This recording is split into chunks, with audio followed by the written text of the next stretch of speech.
Coming up on Mountain News this morning, a deputy is still recovering from an officer-involved shooting that turned into a standoff.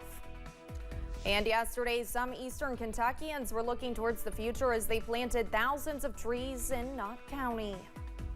Dedicated to eastern and southern Kentucky, this is WYMT Mountain News this morning.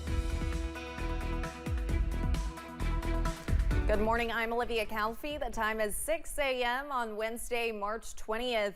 Now let's send it over to meteorologist Tim Drawbridge for a look at your forecast this morning. And a look at the forecast I think you're going to like today, maybe not so much tomorrow. Temperature-wise, we're in the mid-40s, clear skies outside our door. And the weather headlines, again, highlighting an elevated fire risk for your Wednesday. The breeze picking up once again, cold front swinging through late this afternoon. Into this evening, and behind it, it's another shot of cold air. And yes, a hard freeze tonight. Heads up, those of you with the green thumbs that have already gotten going with planters and trying to get some stuff into the ground with early season crops. Cooler Thursday, and the question for you, how cool? We're not doing that mid-40s thing again like we did on Sunday, Drawbridge, right? We'll find out, right? In the meantime, it's in the 40s across the region. Cooler, though, as you cross the state line toward Jonesville, Wise, also Grundy at 28. And the reason why we are in the 40s and warm across the Bluegrass State, a southerly wind, keeping things mild, but we're tracking approaching cold front coming in from the north and west.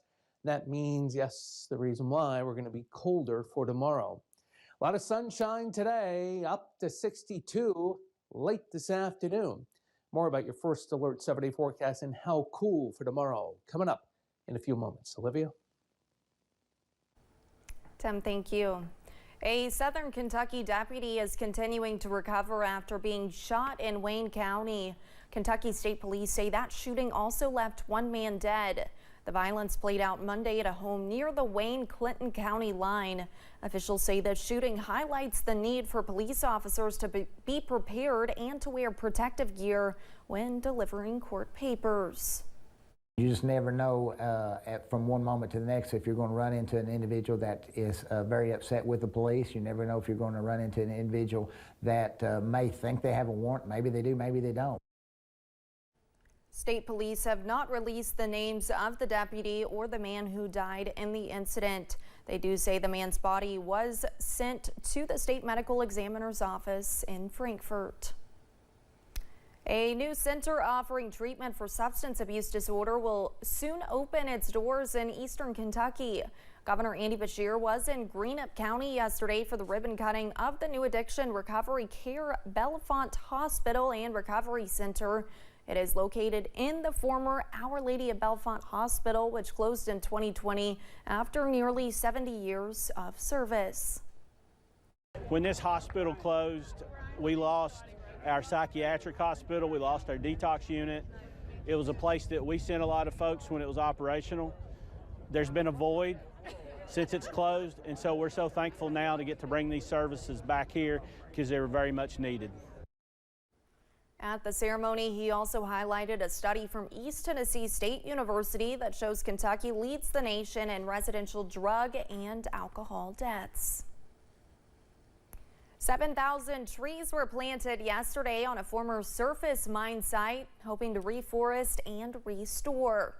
As I'm about to explain, this group is hoping to make a positive impact across the Appalachian region, one tree at a time. Yeah, this is an incredibly impactful event where you get to feel like you're doing real work and you can see the impact not only on the community but on the environment. So truly an amazing special day. A day focused on reforesting and restoring, as roughly 75 Beam Suntory volunteers, as well as President and CEO Greg Hughes, gathered with folks from the Nature Conservancy and Green Forest Work, planting 7,000 trees in Knott County. We're trying to, make sure that people, recreation, elk, wildlife, that all of these lands are there into the future. And we can't do that without not just conserving the land and making sure that it stays forested, but restoring places like this. places such as this former surface mine. The three organizations working hand in hand to remove invasive species and prepare compacted soil for planting. Green Forest Work President Michael French says this mine particularly was reclaimed primarily as a grassland. That's a big issue in the Central Appalachian Mountain region because most of the sites that were surface mined for coal were actually forests prior to the mining. And we see significant loss of that forest habitat. We see issues with wildlife migration because of forest fragmentation. And so our goal has been to try to bring back the native forests that once existed on these sites. Altogether, they have planted nearly 250,000 trees across the Appalachian Mountains, spreading roughly 1,300 pounds of seed for native grasses. The restoration of this formerly mined site was funded by Beam Suntory, the National Fish and Wildlife Foundation, the Arbor Day Foundation, and Green Forest Work. One Pike County church is working to bring in donations for an upcoming giveaway, asking the community to help get the project hopping. WYMT's Buddy Forbes has more. A mission to bring baskets to kids this Easter. I just see the need every week, week in and week out. So I know the need is real. I know that it's genuine. I know that people are suffering. Grace Fellowship is using jelly beans and Jolly Ranchers to help families have a joyful holiday. And I think, gifts, things that are unexpected, nice surprises, just help children enjoy life more. The mission's community kitchen is taking donations for the event, hoping to use their celebration of Resurrection Day to give back to anyone looking for a little grace. And that's what gives us hope, that's what gives us purpose, that's what gives us a mission. It gives us a responsibility and an opportunity to love others and care for others. And giving back to our community and serving our community is one of the ways that we are able to express the love of Jesus Christ to our community. But with few collections coming in, organizer Debbie Bailey is hoping for some good eggs to come forward and pack the donation bin. So we've got a whole week to prepare to collect items for the baskets. So any and all help is needed and greatly appreciated. Hoping to weave together an Easter weekend for the community. In Pikeville, Buddy Forbes, WYMT Mountain News. Donations can be dropped off at Pikeville Walmart in the box near the grocery entrance or at the church in downtown Pikeville during its community meals. It's a big week for basketball in the Bluegrass. The 2024 Boys Sweet 16 tips off today. The battle for the high school state championship at Rump Arena in Lexington. It runs through March 23rd. First round game start at 11 a.m. with two mountain teams, Magoffin County facing off against Perry County Central. You can get your tickets at khsaa.org. Kentucky will face Oakland Thursday night around 7:10 on WYMT. Morehead State and Western Kentucky University are also in the tournament, and we are getting you ready for it early. We will simulcast the WKYT's All Blue NCAA Tournament Preview Special. It's tonight at 7 p.m. on WYMT.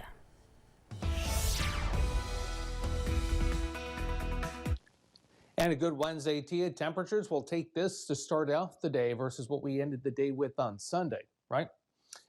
Those of you watching, though, from Jonesville and Wise and over toward Grundy are taking an exception, but don't worry, we'll get some milder air your way as we progress through the day. Satellite weather composite, nothing but clear skies across the Bluegrass State this Wednesday morning. We are tracking an approaching cold front that's back towards Champaign and Quincy, and it's hauling this way.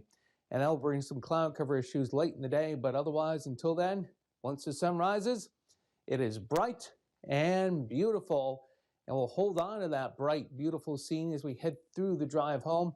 It's the tail end, 5, 6, 7 o'clock more so that way, that we deal with some cloud cover issues dimming the sun as it sets across the western horizon. Oh yeah, by the way, highs lower 60s today. What about highs tomorrow if cold air is on the way?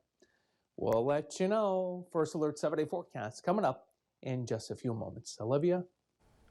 Thank you, Tim, and thanks for joining Mountain News this morning. More news is on the way. When we return, the on-again, off-again Texas immigration law is back on hold after a recent Supreme Court decision.